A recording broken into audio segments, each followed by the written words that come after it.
Oi, pessoal, tudo bem? Vamos para mais um dia aqui da nossa semana de processo civil no Entendeu Direito? O assunto de hoje é recurso de apelação. Em aulas passadas, nós discutimos sobre a questão de princípios processuais. Um dos princípios que foram discutidos era justamente o princípio do duplo grau de jurisdição. O que esse princípio ensinava para a gente? Ensinava que, sempre que houvesse uma decisão judicial, essa decisão judicial poderia ser revisada ou poderia ser reanalisada através de um recurso para um órgão hierarquicamente superior àquele que proferiu a decisão judicial. Quando a gente fala de apelação, a decisão judicial atacada aqui no recurso de apelação é a sentença. Sentença é a decisão judicial dada pelo magistrado de primeiro grau com a finalidade de encerrar essa primeira fase processual, essa primeira fase cognitiva do processo, essa primeira fase de conhecimento do processo, que acontece em primeiro grau de instância. Então, quando o magistrado, depois de você entrar com a petição inicial, depois do réu contestar a ação, depois do magistrado analisar todo o conjunto probatório que é formado, oitiva de testemunha, produção pericial, justificação, o que for de prova, depois disso tudo, ele vai formar seu livre convencimento. E formando o seu livre convencimento, a sua persuasão racional, ele vai proferir uma decisão judicial. Essa decisão judicial é denominada sentença. E dessa decisão judicial vai caber o recurso que a gente estuda hoje, que é o recurso de apelação. Ele está previsto lá no artigo 1009 do CPC, do 1009 ao 1014, e ele vai tratar da questão de sentença, então, ato judicial sentença, quando eu quiser revisar essa sentença com a finalidade de invalidar essa decisão judicial, ou mesmo de reformar no todo ou em parte essa decisão judicial, eu vou interpor um recurso de apelação. Então, recurso de apelação, recurso cabível contra sentença proferida em primeiro grau. Essa sentença, ela vai poder acontecer de duas formas. Ela pode julgar mérito, né, o que a gente chama de sentença definitiva, ou ela pode não julgar o mérito, extinguir o processo por questões aí, vícios processuais, por exemplo, e aí eu vou ter uma sentença formal, uma decisão que não julgou o mérito. Das duas decisões, dos dois tipos de decisões, caberá recurso de apelação, tá? Outro ponto importante a gente discutir aqui é que houve uma inovação no CPC de 2015 quando se trata de recurso de apelação.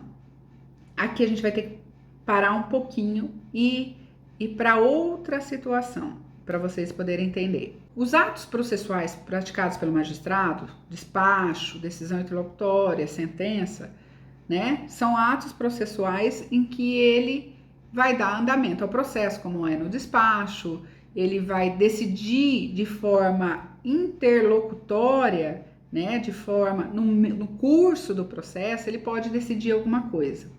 Quando eu falo de decisão interlocutória, por exemplo, o indeferimento de uma prova, a concessão de uma tutela. Quando eu falo de decisões assim, eu estou falando de decisão interlocutória. Algumas decisões interlocutórias cabe um recurso imediato, que é o recurso de agravo de instrumento previsto no artigo 1015. Outras decisões interlocutórias, pelo Código de 2015, não cabe recurso imediato. Então, não caberia eu entrar com recurso de agravo de instrumento. Nessas situações, o que acontece quando eu tenho alguma decisão interlocutória da qual não cabe recurso imediato, não cabe agravo de instrumento, mas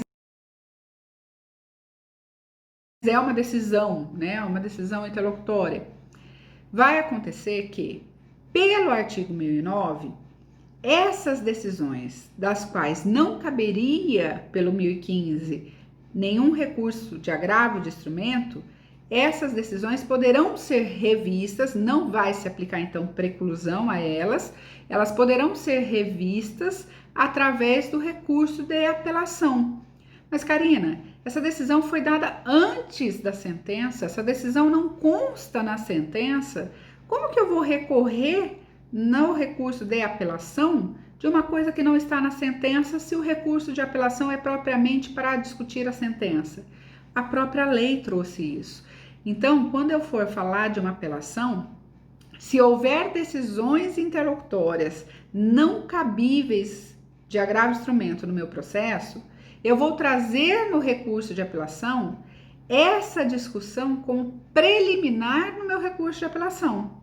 E aí, depois de discutir essa questão incidental da decisão interlocutória que não cabia agravo de instrumento, que não precluiu, então eu posso colocar ela aqui como preliminar da minha apelação.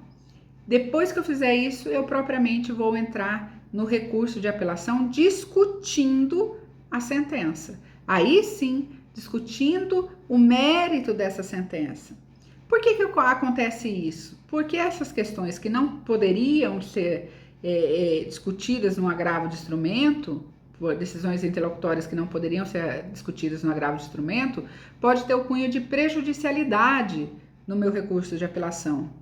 Então, por exemplo, eu posso alegar que houve um cerceamento de defesa por um indeferimento, às vezes, de uma prova, e se o magistrado em segundo grau, através da revisão da decisão judicial, entender que sim, houve um cerceamento de defesa, ele anula essa sentença, ele invalida essa sentença e determina que o processo retorne à origem, retorne ao primeiro grau, para que seja proferida a prova que estava ali cerceando, que seja realizada a prova que não foi permitida pelo magistrado e que acabou cerceando meu direito de defesa. Pode acontecer? Pode. Então, quando eu falo hoje de recurso de apelação, eu estou falando que o recurso de apelação, em regra, vai sim ser o recurso cabível para discutir sentença, decisão que põe fim à fase cognitiva do processo de primeiro grau, mas também vai poder ser discutido hoje no recurso de apelação questões que não estão dentro da sentença, questões de decisões interlocutórias dadas no curso do processo, mas que não poderiam ser recorridas através de agravo de instrumento, porque o artigo 1015 não previa essa discussão para o agravo de instrumento, correto? O que é mais importante ainda de falar aqui da apelação? A apelação ela é interposta em primeiro grau de instância. Então, apesar de ser um recurso inerente ao segundo grau, subir para um segundo grau de instância, ele é interposto para o juiz de primeiro grau. É o juiz de primeiro grau que recebe esse recurso de apelação, que determina que a parte contrária, pelo princípio do contraditório, de novo, princípios aqui, princípio do contraditório, responda através de da peça chamada Contra-razões da apelação, e aí depois de receber tanto as contra-razões quanto a apelação, ele remete isso para o segundo grau de instância. É lá no segundo grau de instância que vai ser feito o que a gente chama de juízo de admissibilidade, ou seja, é lá no segundo grau de instância que o desembargador vai analisar se você preencheu todos os requisitos pertinentes à apelação, todos os requisitos necessários, inclusive um deles, né, é a questão do preparo. Ele vai analisar se você tem justiça gratuita, então não precisaria recolher preparo, ou não tendo justiça gratuita, se você recolheu as custas judiciais, então aquelas custas recursais, que é chamada de preparo, para que você possa interpor o recurso de apelação em segundo grau, certo? Então, aqui a gente vai ter a questão do juízo de admissibilidade. Posteriormente feito o juízo de admissibilidade, a gente vai ter aí o julgamento dessa apelação, ou de forma monocrática, em que um desembargador sozinho já julga de imediato esse recurso, ou de forma colegiada, em que eu tenho mais de 3 julgadores, em regra, fazendo o julgamento desse recurso de apelação.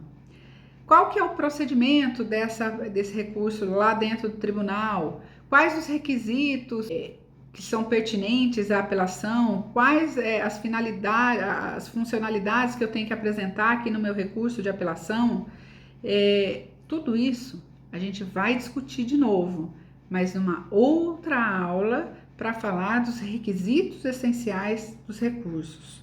Mas hoje eu preciso que vocês entendam o quê? O que é um recurso de apelação?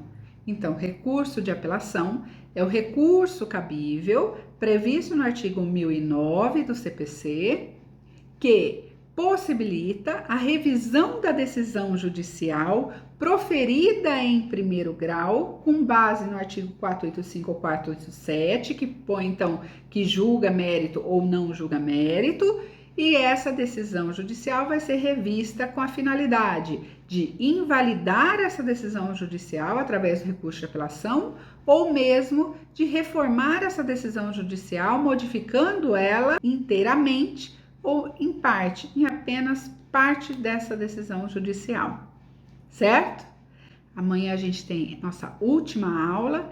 Eu espero que vocês estejam gostando da nossa semana e tem muito mais coisa aí de processo civil para ver, certo? Espero vocês amanhã para o nosso encerramento. Beijo, fiquem com Deus.